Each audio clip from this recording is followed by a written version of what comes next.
Hello, hello everyone, and welcome to the Out of the Box Developer. Today we're going to be talking about the software development hiring process is broken. Actually, it is an affirmation or a question here. I think we were discussing this on our backstage, maybe, yeah. So I just want to welcome Chila, Danilo, and Pedro. Hey, all, how are you guys? Fine. Hello, Hugo. Yeah, Good to, doing good. good to see you all. Yeah, and Hello, yeah, hello. I hope to have you all helping me with this discussion. I believe that many people in the software development industry have a lot to complain recently about the hiring process. I think it is a lot of challenges for many people. And if you are watching us, hearing us, yeah, please say hello here on the chat. We're gonna be and say also share with us from where you are. I see that Bruno just sent a message here. Uh, it's not broken. It is made to be like this. Oh, really? Oh, That's good. Yeah. So I think. What do you think about what is the problem with the hiring process nowadays? What do you think about that? I don't know if you have been recently some hiring process. Did you have see some different challenges from what was in the past, what is now? Can you share any thoughts regarding to that before we start debating about how it is now? yeah. This is a Oh, very hard debate, right? Many people complain about it. This is what this is what we think. Why when we how to say how can we think it's broken if when we see lots of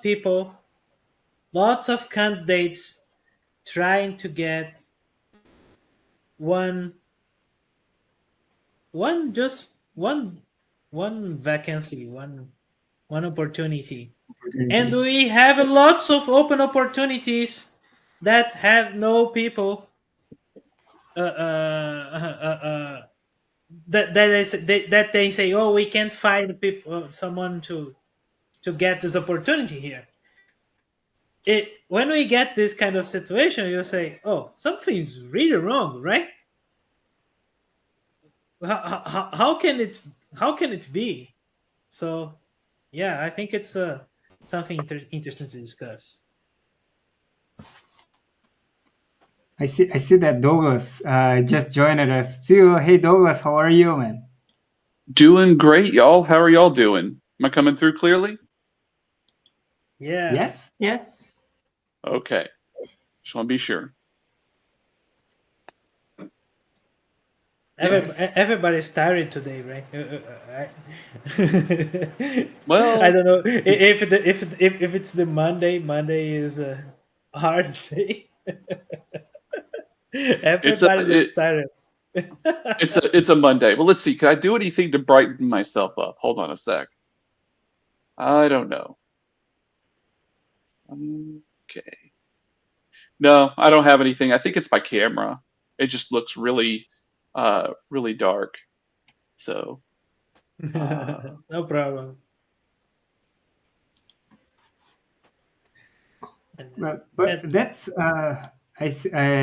but regarding to what we just started here discussing about the hiring process. At least what's the problem today though is if so and Pedro said something very interesting because we have lots of people trying to get a single opportunity, and also we have lots of opportunities that no, that can't be filled by anyone. And yeah, that's really odd thing, and that is from the point of view of the employee, right? Who want to employ people, and also we have the point of view from the people that is trying some opportunity, they are also complaining a lot about the way that people are that interviews are interview process are managed. At least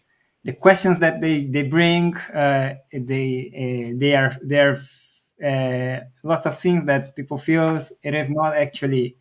I see a lot of memes, a lot of things that people ask a lot of things on their interview process, but the real job it's there nothing regarding to what they ask it during the interview is also some complaints that I, Yeah, I hear a lot that's or a I see good a lot. one.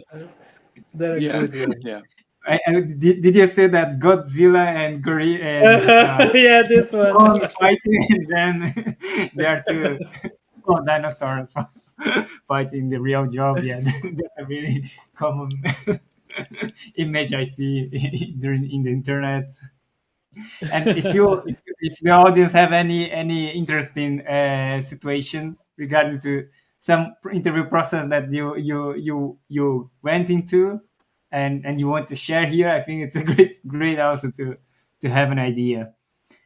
But yeah, those since Find it. you just joined it here, what are your thoughts regarding to what is broke? What we mean by broken in the hiring process? What do you have any special thought regarding to that? It is something specific that you feel it's broken.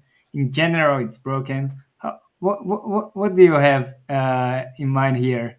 What's your opinion about the current process? well, I guess let me think a little bit, because the thing is, I get what Bruno is saying. See the comment from Bruno about it's not broken, it's made to be like this, right?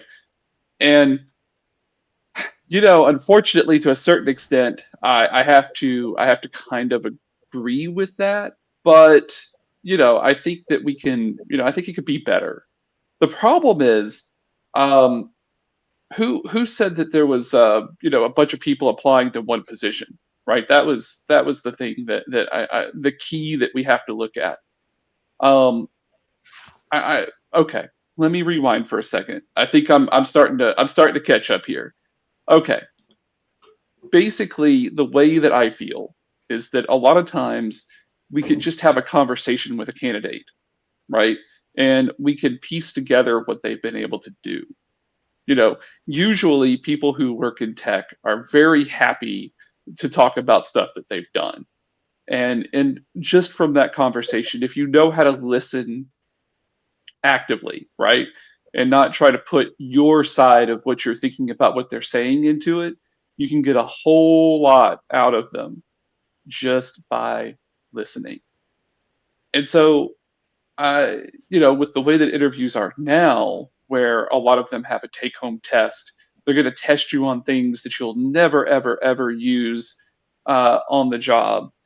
And then on top of that, they're going to have you come in for interviews where if they have you stand up at a whiteboard and solve problems, it's probably not at all how it's going to be once you get on the job. They're really not testing you on how well you're going to do the job.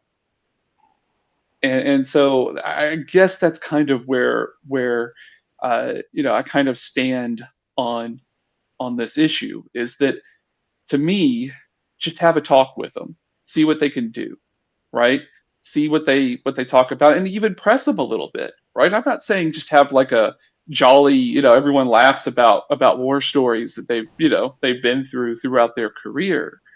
I'm saying, when they say I did this difficult thing, and ask them to talk about the thing they're the most proud of, the most difficult task they've ever had to complete.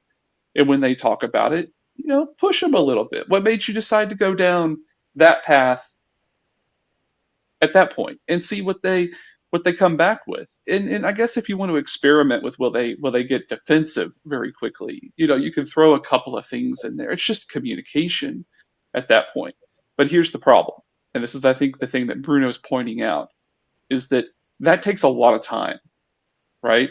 And that takes a lot of time from someone who could probably be writing code and providing more value, or doing something, anything else, providing more value to the company that they work for, other than having to interview. So a lot of what we're calling broken, it does feel broken, but it could also be seen as it has to be that way. Did you take the time to learn the secret handshake? If you didn't, then we're sorry. You know, the secret handshake being data structures and algorithms, right? If you don't go learn the secret handshake, then maybe you don't get in, unfortunately. But yeah, that's kind of that is actually where I stand, is that I think it's a bit broken. I have my own way of doing things, but I also have people that push at me and tell me that maybe the way that I would do my interviews isn't the best way to do them either, which is okay. Yeah, I have been in such an interview, like you said, someone that the interviewer wants to know about how you things you've done during your career, important things, difficult things, or something. Probably, in my case, the interview wanted to know much more about something that I did that is similar with the problem they had, right? Mm-hmm. So, but when I get to that point, because I have already passed some steps to get there in this Yeah. point of the interview, right? I know, for example, that I have passed some steps that I didn't have to do because I have a reference, right? And I Right. haven't. And this is I think all the problem is here, right? And when we have when we have an open opportunity like LinkedIn, the open opportunity in LinkedIn, Bruno always likes to say that the open opportunity in LinkedIn is the opportunity that they couldn't they couldn't,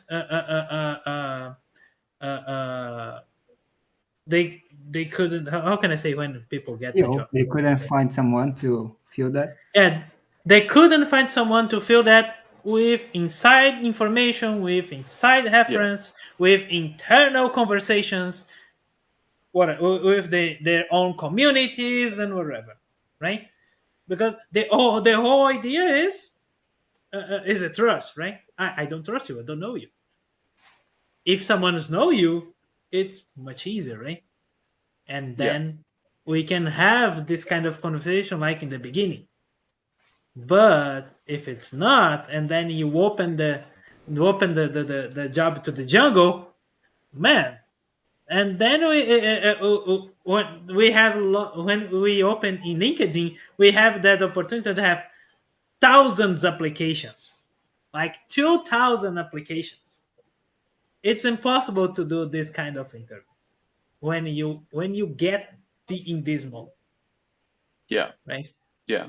So you need to have the But filtering. And I mean, to be fair, usually by the time that they would get to me, especially where I'm working at now, they'd already been through some filtering of some sort by the time that they got here. So I guess that there is that difference where if you really do need to filter, and I mean, some of the filters are actually they kind of bother me a little bit. Like I was reading a LinkedIn post, and of course, I don't have it in my head. I didn't bookmark it, but it was talking about longevity at each job, which that's interesting. That's an interesting filter, that some people would filter out people that have spent maybe less than 3 years, that have a track record of spending less than 3 years with their employer.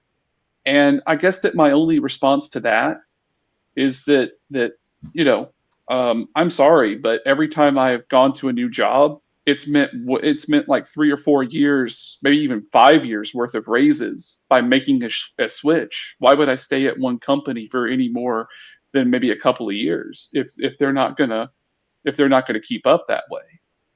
And that's just one thing right there. But then, of course, they're using it as a filter. Some people are, before you even get into talking to a recruiter at all, they'll look at it and go, "Oh yeah, you jumped too fast." There are people that it's so funny, because if I had stayed at one position for too long, then I wouldn't have all the experience I've got. I've been in so many different environments. I've been an A player everywhere that I go, right? So I learn everything about what they're doing. I understand the domain. I provide high impact work everywhere that I've gone. But you see that some people are even saying that longevity is kind of a thing. So I don't know. It seems like that people are kind of shooting in the dark, trying to figure out how to filter the right people into the point where they're talking to people, where you can have like a bunch of false positives or false negatives, actually, that you should pass up on them. But it is their metric, and that's what they use to keep from having to talk to 2,000 people. Well, and you said something very interesting. So, as far as I could understand, the whole problem is because we try to scale out the way the companies try to actually hire someone, because, yeah, they have a lot of people. They want to filter out to get one person. And to do that, they need to find some automatic way to actually filter out people and then find the I can't say the perfect match, but someone to match their requirements, and then they will give this trust. They'll try to trust the person that will be capable to do whatever they need inside the company. So, is there any way to actually make it better? Maybe I understand that listening one by one. I think it's the best scenario. It's the ideal way to actually interview anyone. We do in where I work. I have to interview some people, and I have to do this one-on-one interview. But before getting there, yeah, we do some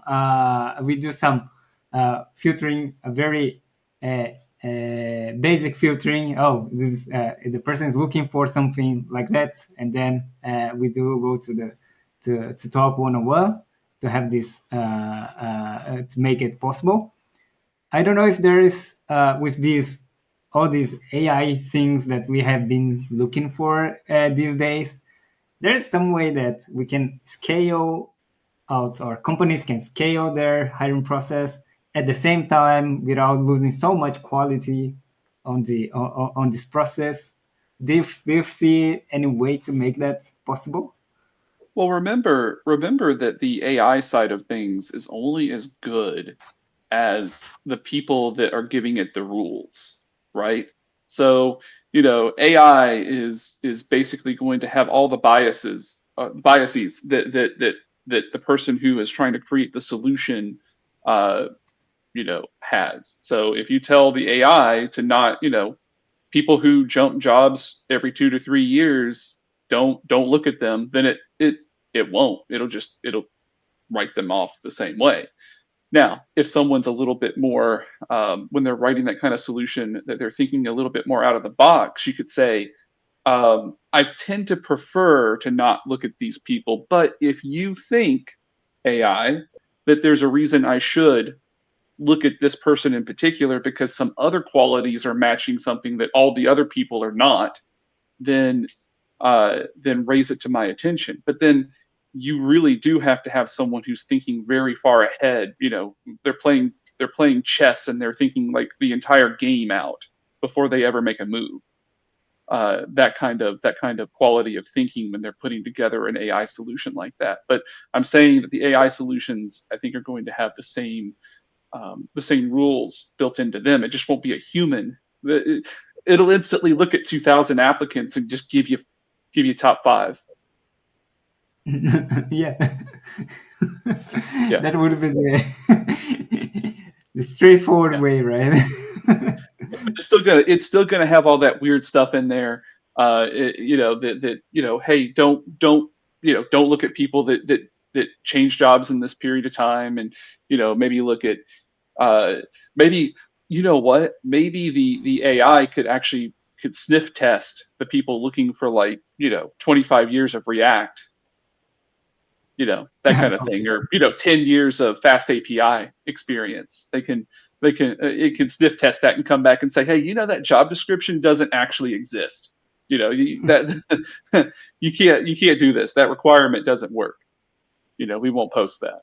Maybe the AI would actually be able to catch that kind of stuff. But I think that what you're going to find with AI is that I'm not sure it'll get better with AI at first, but what'll happen, and this is something that some things I don't think you can go this way with, but when people figure out what the metrics are, then they start working toward the metrics. That's actually why you see a lot of people who want to work on things that they think are going to be, are going to have a market, right? They want to work on something new that they think will have a market, or they want to work on technology that they think there'll be a market for, because they're always thinking, ahead. Like, can I build a resume that looks like it'll be acceptable to someone? Yeah. Today we have SEO for CVs, SEO for LinkedIn. Mm-hmm. Yeah, we have all this stuff today. Right. And actually, if you don't create your CV thinking of SEO today, or they have a name for that. I don't remember the acronym, but it's like the search system for recruiters. I don't remember the acronym. There is an acronym Applicant for tracking that. system. Is it ATS? ATS. Exactly, ATS. This one, application tracking system. So when you need to create your CV, thinking on this stuff. So Yeah. right, when I talk to my mentees about this, we so using AI, because AI today can help lots of work for us, and to discover the skills to get you list all the skills you have, but you need to know what the skills the job you are applying for they are looking. So when you know this information, you need to put the ones you have, of course, right?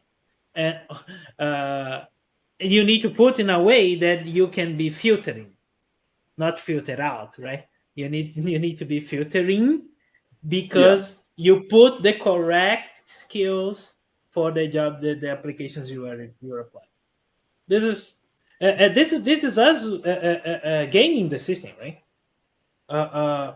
That's why I think it's important when we discuss these things, we can see who you are trying to help here.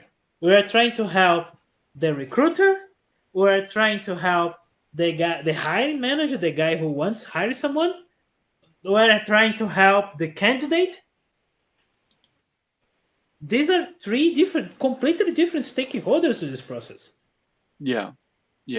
When you want to scale up, you are saying, oh, candidates, you need to go to this huge and long process here, in time-consuming process. And then you increase scalability, because you put all the work in the candidate's long process to run. And then, okay, so we have a highly scalable process that we can take thousands of developers and choose 2 or 3. But you're not thinking about the candidate who are doing this kind of process. There are some companies today they already created this kind of process and long running time consuming process that currently developers here in Brazil don't want to try to use the system anymore. I don't want to say some names here, but if you look here in Brazil, the name of the recruiting system that is doing this, you ask, oh, this job is using that system, I will not go there anymore. Can you think that? Yeah, it's true. It's happening today, right? Okay. Let me just ask, call the guys from comments here. Andres is saying, hey, Andres. Andres is always with us here, so let's welcome Andres again. Hey, Andres, welcome. Please send your comments, man. And he's sending, right? Max is saying hello, Fox, and Andres is asking, is sending some comments as well. It seems I never find a job again. I just can't do all that stuff. Right? And it says you can do that, but only desperate applicants will get there. I probably is talking about the process, the long process, right? Yeah. That's when you were talking about the big system. Yeah. Yeah. Unless the company is really high profile. This is the point, right? Aha. This is a very, very important point. Oh, Andres say this was a reply to play and the scalable system. Yeah. Yeah, we got it, Andres. Nice. Thank you. Yeah. But yeah, this is the point, right? When you think about, oh, I want to enter Google, it's not only me, right? I want to enter, people say, NVIDIA, I want to enter Facebook, like big ones, right? These companies, they need this scalable stuff. Microsoft. Because there are plenty of people who want to enter there. Always.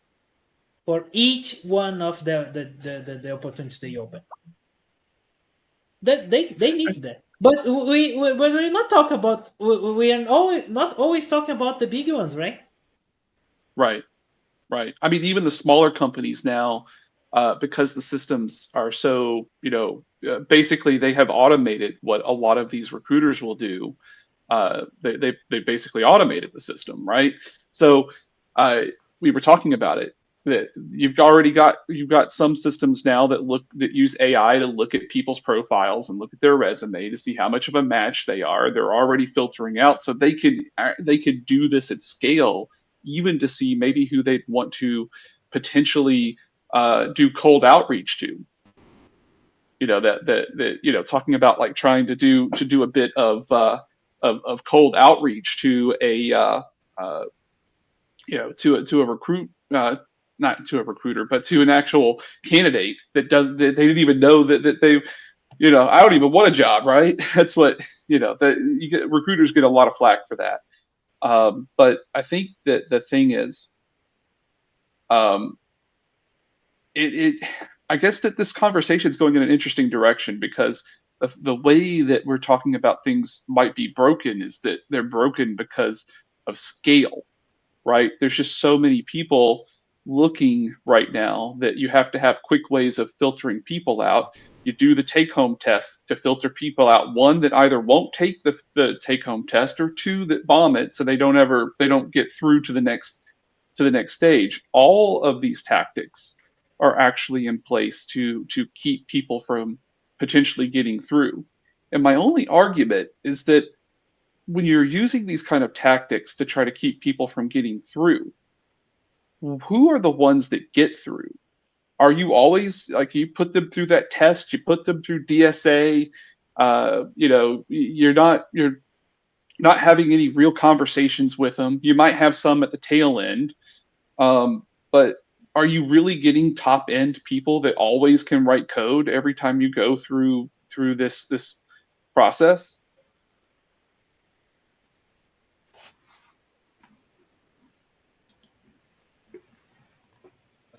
I think that was a question for us, Douglas. Yeah, I mean, it's a discussion, right? So after everyone, after we go through all the different stages, and so let's say you have all these filters in place. Is it 100%? Do you always get the person you're looking for based on this filtration that you're doing, or do you still have problems? Probably because you didn't actually really put the time into doing some stuff in the beginning. You're missing people.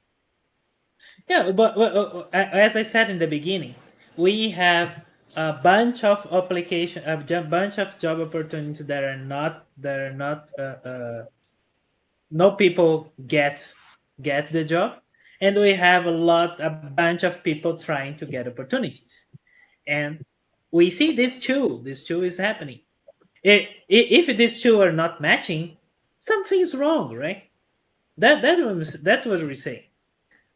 And when we try to put everything in scale, and you say, okay, I will put a lots of filtering here, and I will get only the people who went through all this funnel. Cool.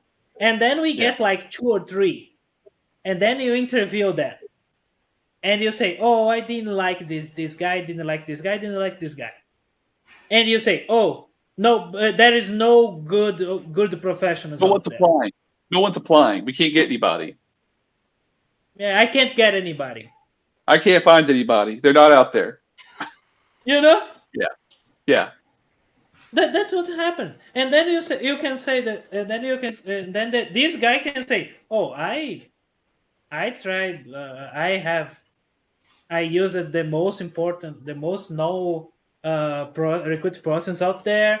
I use I don't know, LinkedIn. I open to everybody in the world, and I can't get anyone here. Yeah. And then you take a look at the process, and you say, okay, it's impossible to pass. Or the one you want, the guy you want, doesn't want to take the time to go to this process, man. That's right. That's right. And then you can't find anybody. So Yeah, I you guess can't find really, anybody.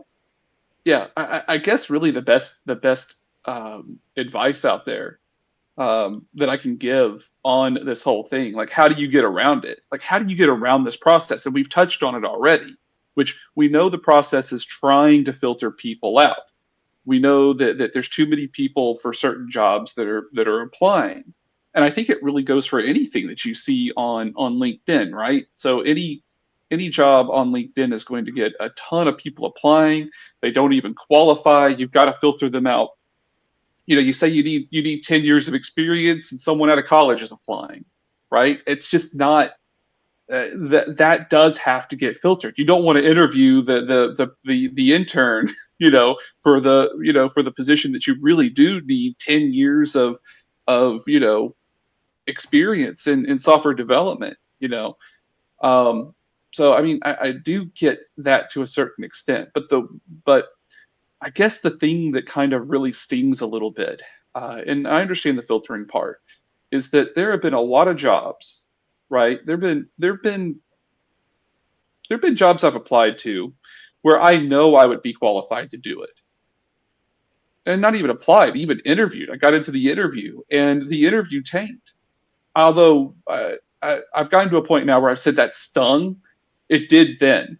Like I would go through an interview, and I'm like, I could totally do that job, and it'd be really cool to do the work. And then they would do something or ask some really crazy question, and it's like, how does that even pertain to what they're doing?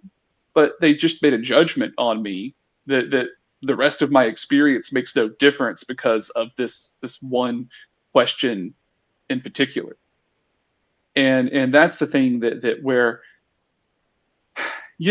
I guess it is kind of broken in that sense, because you can't discount all the years of experience, and the fact that you sit in judgment, that someone sits in judgment of your skills also is a weird energy. It has a weird energy to it, because I have been in the room with people, and I know that that's what's going through their mind. Like, this person doesn't know this, this, and this, and this. How can they even say that they're a developer? That attitude does exist. And even now, being in my 40s, I think I'm starting to get to a point where maybe people think, ageism may even be a thing that's kicking in a bit. I guess the most important advice here is to have a really good network and have been nice to everyone that you have ever come in contact with, ever, no matter what their job is, because they may be the manager. The janitor may be the manager next time. That's the thing. You try to always, those videos on the internet that show the person being, totally obnoxious to the janitor, and that the janitor actually wound up being the CEO that was playing the role of a janitor.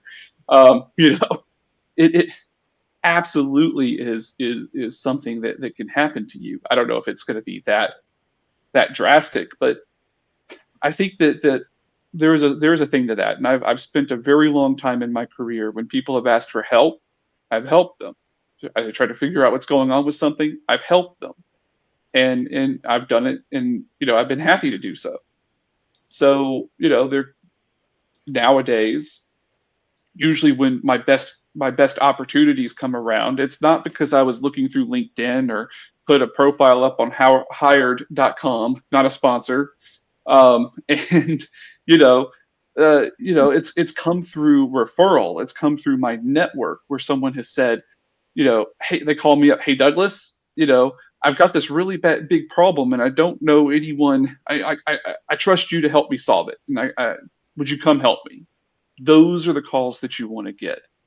And I would say that even at the more junior levels, you could still be that way, because I was always that way. If someone asked me for help in my first corporate job in the first year, that I was, full corporate salary position, benefits and everything, Douglas's first year of working that way, someone came up to me and asked me for help on something and asked me to explain a couple of concepts, and I explained it to them, and they came back to me and said, hey, you just got me a 50% raise with that explanation of delegates versus events in .NET.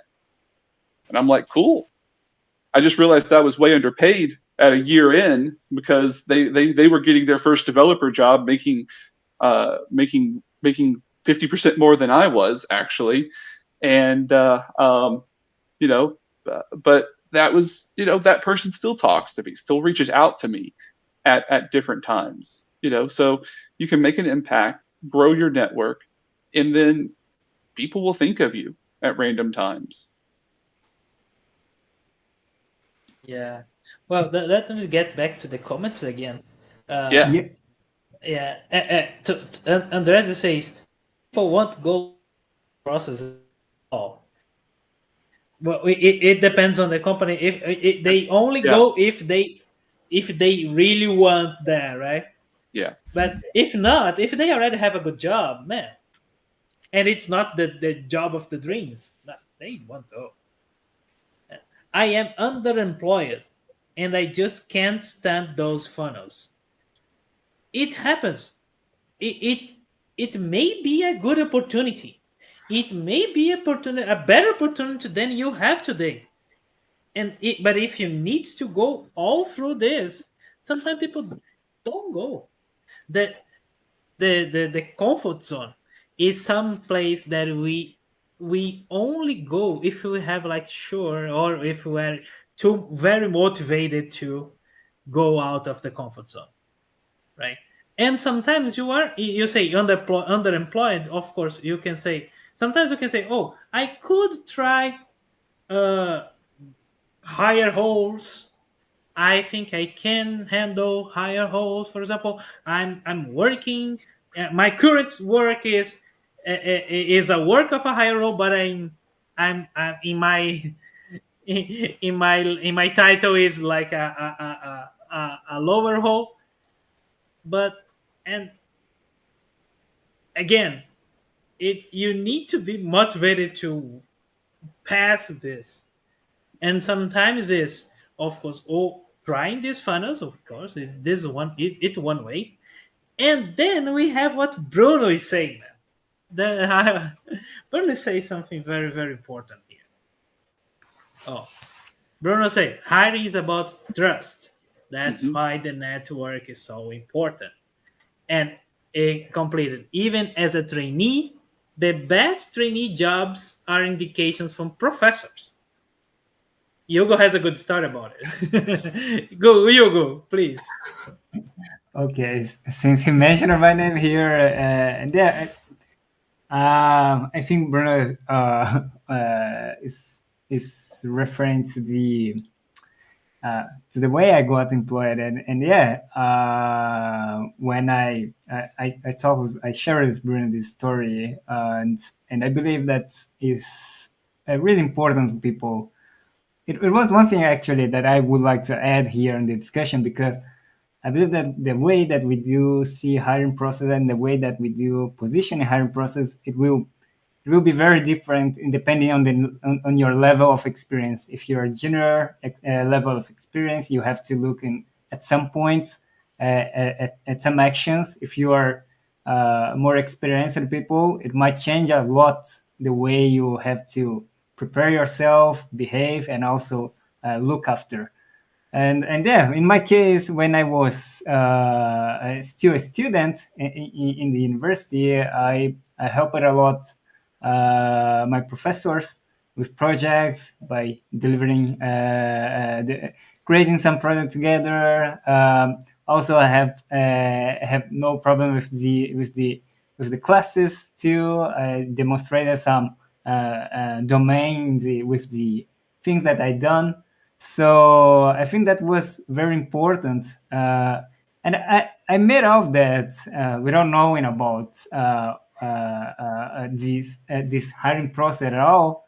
But now I see in the past, now I can see that how it helped me, because the person that connected me to the company that first hired me, it was my professor. He gave me the reference to, oh, here is a good Japanese student. He sleeps sometimes on the classes, but he's very good. And he referred me to the company CEO, because the company CEO also was a student from the same university, so made things work.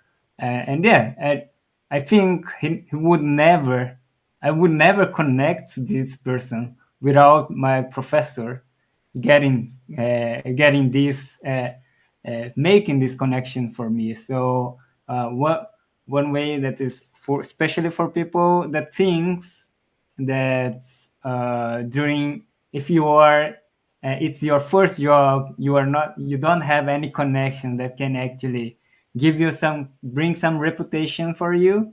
Your professor is the best person that he will know you during the classes. He can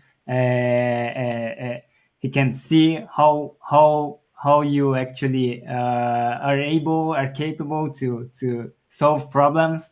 So he's the person that can actually, and he will have some connections. He will have the network that you don't have during the your college or your when you are trainee, when you're looking for a trainee program. So that's my short story long. So Hey, so let's go ahead. talk about that for a second. So that's really interesting that you brought that up. Like who's your network before you actually have your first job? Well, here's the thing. So I know all of y'all know this, but and I don't want people to get tired of hearing me say this, but it gives me a very different perspective than most people. Being self-taught and getting into the field, just by sheer will and might, and never relenting on it. Um, it gives a little bit different perspective on that network. You can be creative in how you build that network. I think I've talked about this in the past, but my first job that I got, that wasn't corporate, by the way, it was hourly, and they got a really good deal on my hours. This was part of me trying to build that resume up to get in. Basically I was at a family party and I was talking to this person that was there. They weren't, I think maybe they were related by marriage. It wasn't like they were blood related to me, but I was just there talking, and he's like, "Hey man, what are you up to?" And I didn't know him, never talked to him before, and so we were just talking about stuff that I was doing and had done, and just by being someone who's friendly in crowds of people and could sit and talk to people, that actually led to my first, being able to go into it was a corporate environment, but I was more of an intern than anything. There was no official role for me. But I was able to go in and do things that no one with my level of education would have been able to go in and do, because I talked to them. I talked to this guy at the family event, and he was like, "Hey, you should come in and talk to my group and see if there's stuff you can do for us." And I came in and I worked for them for like 2 years. And I did all sorts of neat stuff. And I got to sit in corporate training that they were doing for like leadership and self-development work and all of this stuff. And I got to work on customizing their software. It was the place I wrote my first actual first product that people used. It was written in Visual Basic .NET. And on a beta of .NET, by the way. So this was really, really a long time ago, very long time ago. And so I would say that when you think you don't have the ability to create a network, part of it comes down to you got to put yourself in different positions. You got to put yourself in different situations.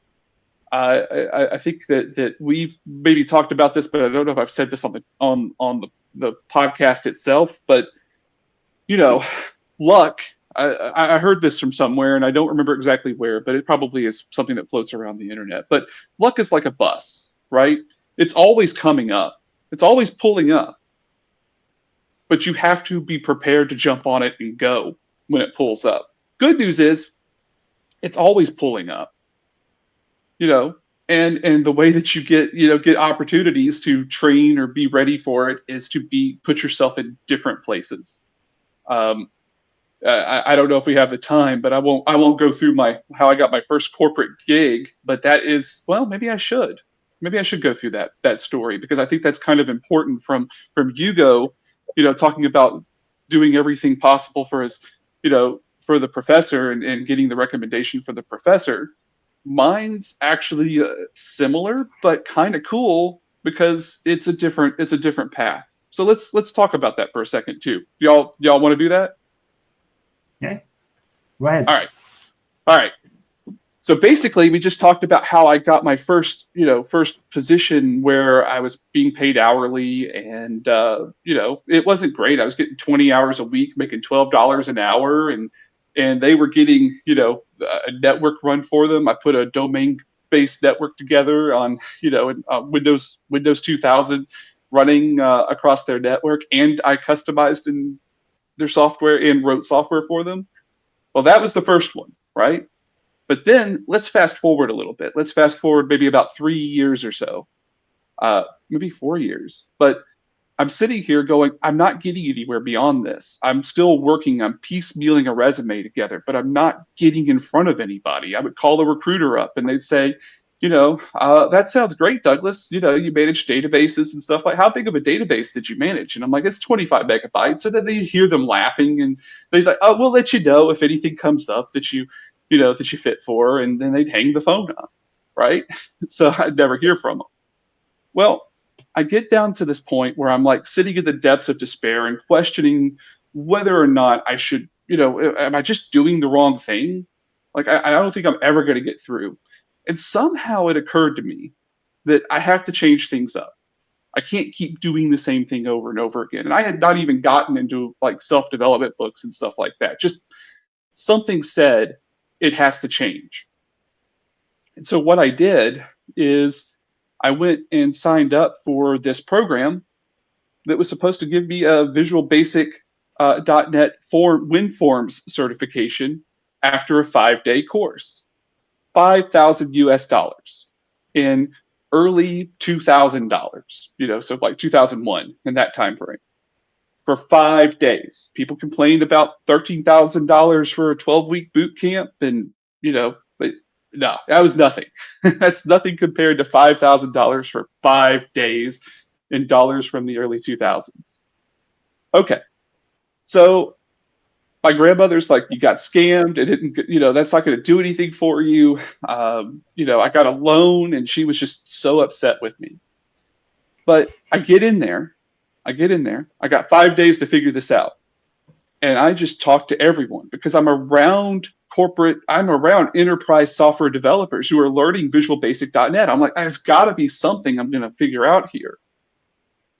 So I talk to all of them during any breaks that I've got. I talk to, during lunch, I was doing low carb. So I was eating my spinach salad, with some tuna fish on it with my account exec, the guy who sold me the course. He was sitting with me at lunch, and I would eat lunch and talk to him my entire lunch, break. And finally, about day 3, he looks at me and says, "Hey, Douglas, I got someone I need you to talk to. You need to meet somebody." So I get a call from this guy. By the way, his name's Doug. Hey, Doug, if you're out there and watching this, that'd be great. But he talks to me and he's like, "Douglas, you can talk and you can write code? There's no way that you don't have a job. I'm going to get you a job." All the other recruiters, "Hey man, we'll just call you back whenever we find something that matches you." Click. This guy, "I'm going to find you a job."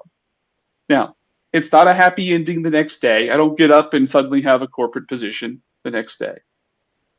I'm still keeping up what I'm doing. I go and do the other work that I'm doing. I'm working at a newspaper, doing some tech work there. Or I'm working at an independent car lot doing some work. This is after the first job kind of went out. So I'm still piecemealing things together. But I talked to him every day for a year. Every day. "Hey, Doug, it's Douglas here. What's going on, man?" And he would tell me, "Hey, I'm sending your resume here. I'm waiting for a response from there." We would just talk, and he would pick up the phone every day to talk to me, and I would pick up the phone every day to call him. So after about a year, he picks the phone up and he says, "Hey, man, actually, I've sent your resume over, and I got a response back from this steel buildings company. They want to talk to you." I go in and talk to them. I talk to the hiring manager, tell him, basically everything I've been up to since I was 12, learning C++ at 12 and progressing through there. He's like, "Sounds good, man." They hired me the next day. But I wouldn't have gotten there if I had said, "Oh, this works beneath me," or if I had said that I'm just not. I just can't do it. Like, I'm never gonna get that job, so I'm not gonna do anything, right? I had to do whatever I had to do to try to build the resume. I had to talk to people. If I hadn't have spoken to anybody, if I had just sat in the corner the entire time that I paid for that $5,000 course, I would have never progressed. It would have been a waste of money. So, I mean, you really do have to talk to people, and you do have to do some things sometimes that work for $12 if you have to build that resume up, because the payday's coming. It's coming. That was the best investment I have ever made. That investment has paid so many thousands of percents over the years. I even had before my grandmother passed away, I talked to her about that. I'm like, "You do realize that that it all started with that one thing, and I paid it off, and it's all good. But it started off with that one place that we thought I was getting scammed at, and look at me now."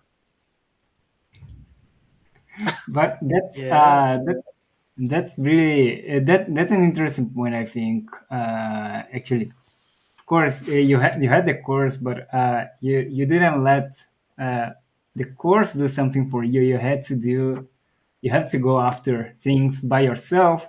That made that course valuable, right? Without that, yeah, probably you won't get all the opportunities. So yeah, that's a really good advice for people, especially because we're talking about the hiring process. I think many people that is going through hiring process, uh, they stop on the oh only they rely only on the process. Maybe we can find some way to create some network. I see many people that are friend of HR people that is hiring people that can actually connect you, that goes over the not just over the process, but it can actually really connect you to the person that is looking after, not just going to a new process. So I don't know if that's also a good thing to look after. What do you I think? don't know. I don't know about the HR side of things because I mean the thing is that who you're trying to sell to is not necessarily HR. You Mhm. want to have someone that is beyond the HR gate, trying to get you to pull you through the HR process. You want them to you know to be making to roll the carpet out for you so you can walk right on past the HR, right into talking to them. And so I think that the real goal, and so this is the thing, and because I've been on the other side of this too. I'm saying go create a network, right? You go. People will say go to user group meetings and stuff like that. But if you go into a user, and this is where you have to carry yourself in a certain way. And I'm still working on how to describe this because I've met people, that they're looking for a job. Their energy says, I'm desperate. They're not there just to converse with you. And maybe I even put that energy off when I was doing stuff, but I don't believe so. I was just genuinely interested in what these people were saying. Um, and I don't believe I did it. I could have. I can't go. Some of these people I can't go back and ask. They're not around anymore. But um, I just want people to be careful that they don't walk in and make people think the only reason they're talking to them is because they think that you think that they have a job for you. That's the thing that you have to be careful about. You have to go in, ask questions in a way of just talking developer to developer. Just ask them what they're up to, ask them what they're doing, and they're going to tell you. You don't even have to get in there and tell them anything. Let them talk and talk and talk and talk. Let them talk. Let the person you're talking to do all the talking, and maybe interject some things here and there. But the thing is, if they think you're looking for a job, or if they think the only reason you want to talk to them is because you're looking for a job, it doesn't go the way that you want it to. And I never talked to anyone thinking they were going to get me a job. I just talked to people because I found it interesting. Yeah, this is a very, very good advice. You say when people say when you go to events, we have TDC Mm-hmm. like right in the door here. TDC will be 5 to 7. Future. Yeah. Yeah, TDC Future 5 to 7 December, and what's good there? It talk to people, right? And that in this way, right? That of course you make sometimes you are talking to people, you discover that these people are needing people like to hire, right? But sometimes not. Sometimes it's just talking to people. Make yourself available. Show what you can offer to these people, right? And then they know, oh, this guy can help They me, know. or yeah, or if you help, if you actually help, like Yeah. in this case, if you go to and be a volunteer, or you gave a talk, or you give a talk, you're a speaker, or you're a coordinator that is helping to to work on to make the tracks work, and you are there, and then you people are seeing you working, you helping, you giving talks, you there, you discussing, you having fun. Sometimes having fun is very good. You go and take some beers with the people, man. This is the thing. This is the way we do networking, Yep. right?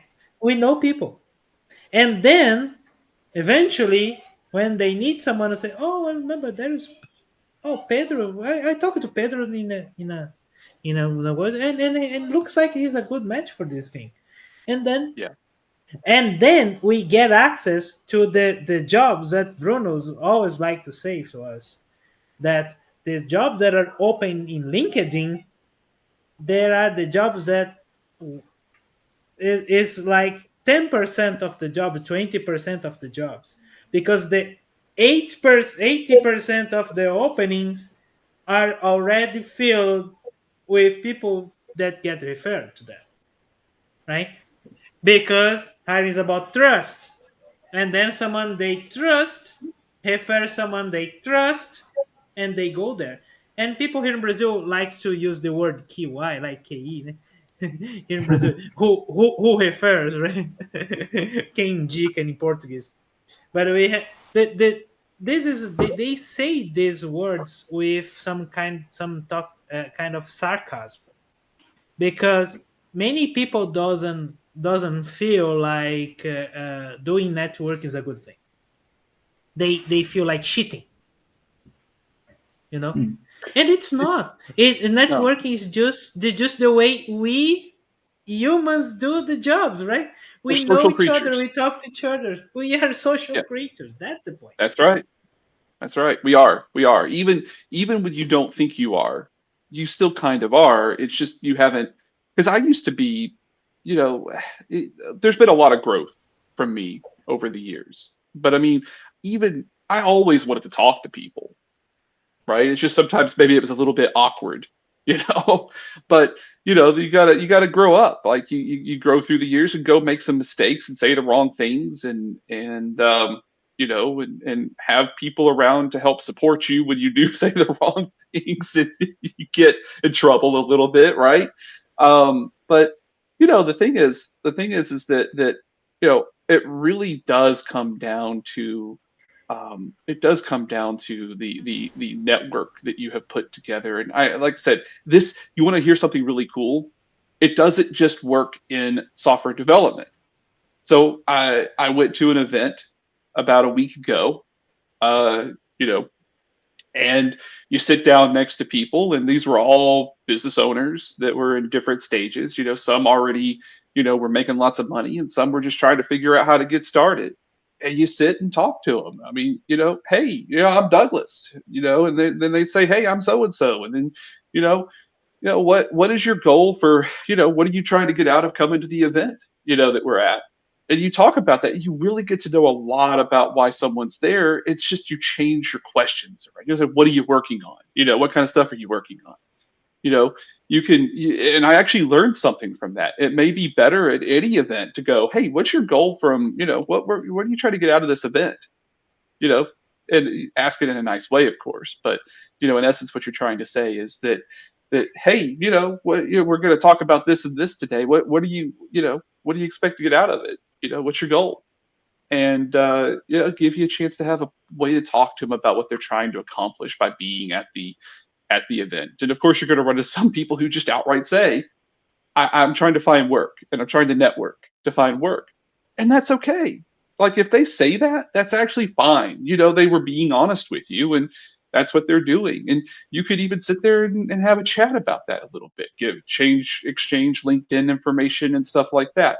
But it was really cool to go to an event where there were, like, a bunch of people who were, doing way more business than I'm doing. And, and just have a chance to talk to them about what they were trying to accomplish by coming to the event that we went to. It was a way to use AI in marketing, right? It was actually a whole 3-day event on marketing and sales using AI. It was really cool, and it just really taught me a lot about how to interact in that kind of crowd. So it works everywhere, y'all. We walked away. Bruno and I walked away with with a handful of people in a WhatsApp group, from that. So we permanently have people that we know now from that group that are actually way outside of our usual circles. So it really does come down to networking. It really does. Well, we are hitting here 1 hour of talk already. Want to say hello to Wagner Hockey.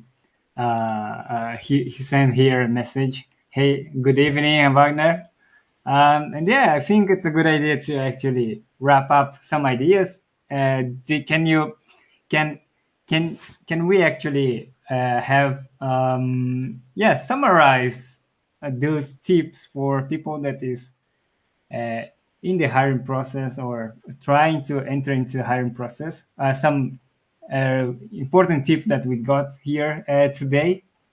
I don't know, Douglas, if or Pedro, if you want to start, and Daniel and Chila also, if you want to contribute with that, with your thoughts, it would be awesome.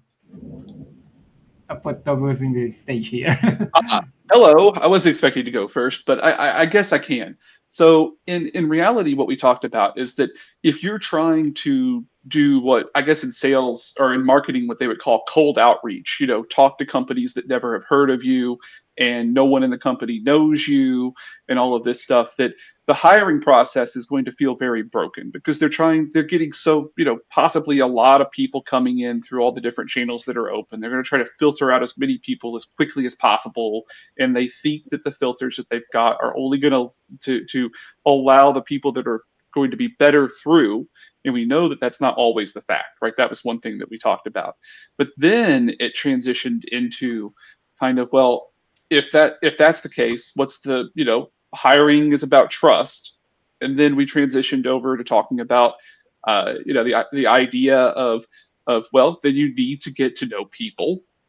You need to get to know, go change things up. If you ever feel stuck, change things up. And so you talked about your with the professor and doing all these high impact kind of things for high value assistance for the professor, and then you got the recommendation from your professor, and then I talked about the basically doing anything I could by talking to people around me, in different places, like the family event that I was at, and then later on when I took that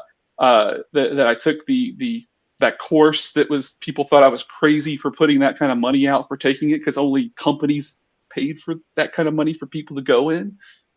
That was kind of the thing. So we talked about that, really getting out there, talking, changing things up, networking, just doing things to try to help build up the resume, being nice to people, are ways that we can perhaps circumnavigate those filters and get through, and maybe the hiring process isn't so broken. Nice. And you, Pedro, do you want to say something, to add something here? Sharing, no. I think your connection went. Hello, I think you're back now. Yeah. I'm asking if you're sharing books already. Yes. Yes. We can already Well, share books here. I didn't know we were doing that yet. Okay, but I don't have one. Go ahead, Pedro. No, sorry, just asking. No, well, I'd like to share my ebook here of tips to start with international career, developer career. This is an ebook with some tips, discussions about interviews, about improving English, and many stuff. So and it's free so you can just download it, and of course all these discussions I like to have with my group here as well. So and if you download the book, I have my newsletter, the international career newsletter. We are talking about this stuff once a week at least. So that's the idea here, and then we can continue discussing about this this about hiring, about get hired, about preparing yourself to that, and of course ways to step out the filtering out process or pass the HR, right, Douglas? So we have we go through the place and be and get like that, Andres. We can Andrew's always is saying here that, oh, I don't want to get this funnel. Yeah, man, you don't need to enter these funnels, man. You can you can go right through the passing this first stages exactly by doing networking. There is no other way. And of course, make yourself more visible to people, and help people, because when help people, we are showing how we can help, how we can be valuable to the companies, how we can be valuable to people who needs what you know, right? So this is the most important way, the most important, no, the way to get and open the jobs that are not available in LinkedIn and or the job boards. That's the way we need to go through and show ourselves and get there. Cool. Really cool. I see here Guilherme Carreira also sharing here very interesting thoughts and stories. Thanks for sharing, everyone. Being nice and supporting other folks. Growth is definitely a great approach. Yes, Guilherme. Thanks a lot for Exactly. watching too. And yeah, so anyone else? Danilo, Chila, do you want to add something? No, today I don't have a book suggestion for you, but I agree with all the discussions we had today. So I guess it's a very tiring process going through the traditional interview process. You as a candidate need a lot of time for this, and it's a lot better approach what Douglas also emphasized, doing networking, talking to people, maybe talking to people before you need some help, so that you can have those connections, and even just having a talk with someone just to broaden your perspective or your point of view or how you are looking at things. So it's also, I think it's an interesting thing. And building trust before you are in the situation. Yes, I think that those are important things. Cool. And you, Danilo, do you want to add something? Oh, I also don't have a book for that, but I know that the Pedro's book is the best one. I have already read that, so it might be helpful for you. But one thing that people mention here and that I see a lot of value in it is about making relationship with people that you meeting on events, or even I don't know, maybe let's talk about open source words. If you're a committer or things like that, you can make some friends on this kind of communities. So making friends in communities might be helpful for this kind of approach. Great. Yes, and I think in the last, I think it's important to say that make explicit that we are assuming network is really important and making relationship is really important, but also, but still assuming that you are able you you can do the things that it's needed to do, right? The technical stuffs Yeah. have to be done. If you can't, it is the way that you have. It is something that you first have to address, and then if it is not enough to get into the hiring process, maybe not the network and knowing people. It is the way to actually go forward and have the opportunity. Sometimes people forget that. Oh, okay, I can let the technical stuff later and do my and worry only on network and know. Oh, reputation is actually you have to have the knowledge or the capability to actually do the work, and then you have to have the network and the visibility for to show to have your skills accessible by and not none by others. So I think that's really Yeah. important to make clear here. Douglas, I think you want Right, to yeah. add something.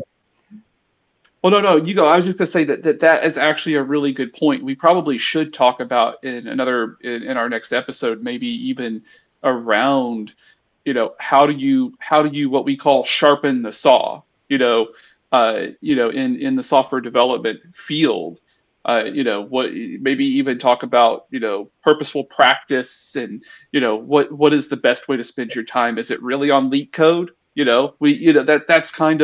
That would be a great topic. I think that was a great ending thought, that you had on that. I wanna put a bookmark here for like another episode. So I want to say something. Okay, great. So I think I want to thanks everyone here, all the guests here that contributed to the discussion, and everyone that watched our session. I hope you enjoyed the session, and see you guys on the next session. So have a nice day. See you Thanks, all. y'all. See you. Bye. Bye bye.